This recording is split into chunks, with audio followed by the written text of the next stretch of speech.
Entrar al despatx i signar un munt de papers, entre els quals hi havia l'ajornament de la Seguretat Social dels treballadors de l'Ajuntament. S'ha demanat un ajornament, la Seguretat Social es pagarà en els propers mesos.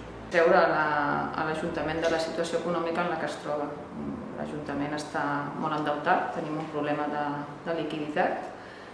Per dir-ho d'alguna manera, hi ha menys ingressos de les despeses que tenim. I llavors això genera una bola que cada vegada és més grossa.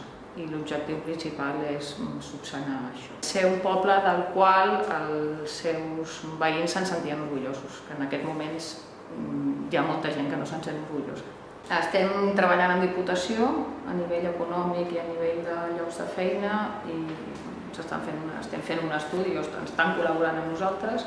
A la gent del carrer li direm la veritat. Quan? Calculem cap al setembre, octubre, quan ho tinguem tot clar. Més aviat cap a l'octubre, perquè el setembre serà una mica just. I la idea és poder dir la situació com està, presentar les possibles sortides que tenim i que els sarrovirencs decideixin què volen fer. En aquests 100 dies el que estem fent és posar-nos al dia de la situació de l'Ajuntament, parlar amb tots els departaments de l'Ajuntament, a veure què fan, com ho fan, quanta gent són i veure quins són els principals problemes del municipi.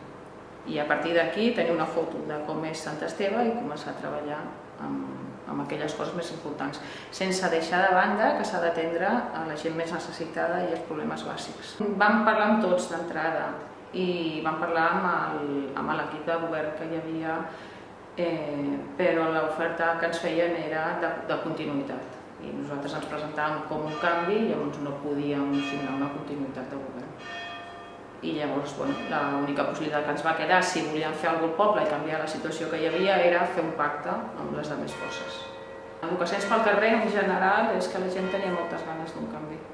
A veure, al poble tothom pot veure que aquests darrers anys s'ha anat deteriorant a nivell, jo què sé, d'asfalt, de paviment, de tot ha anat a menys i això la gent ho veu. Sí que és cert que hi ha coses que les desconeixes i m'estic posant al dia, però també penso que, per dir-ho d'alguna manera, estic neta, no? Vull dir que entres i amb moltes ganes i no estàs influenciat per ningú. A veure, quan tu et presentes com a alcalde sempre el teu objectiu és arribar a ser alcalde, però tocant amb els peus al terra, doncs no ens ho esperàvem. Però les coses han anat així i hem vist que era l'única manera en la que podíem fer allò que volem fer al poble. Un contracte assignat que tirar-lo endavant o tirar-lo enrere va molts diners. Evidentment s'estan buscant solucions, no et puc dir quina perquè no les sé encara, però s'estan buscant solucions. Però insisteixo, tant tirar el fòrum endavant com tirar-lo enrere va molts diners. El tema econòmic del municipi. El no tenir els diners necessaris cada mes per fer front a totes les despeses. Millorar el poble, que sigui un poble de tots els sarrovirencs.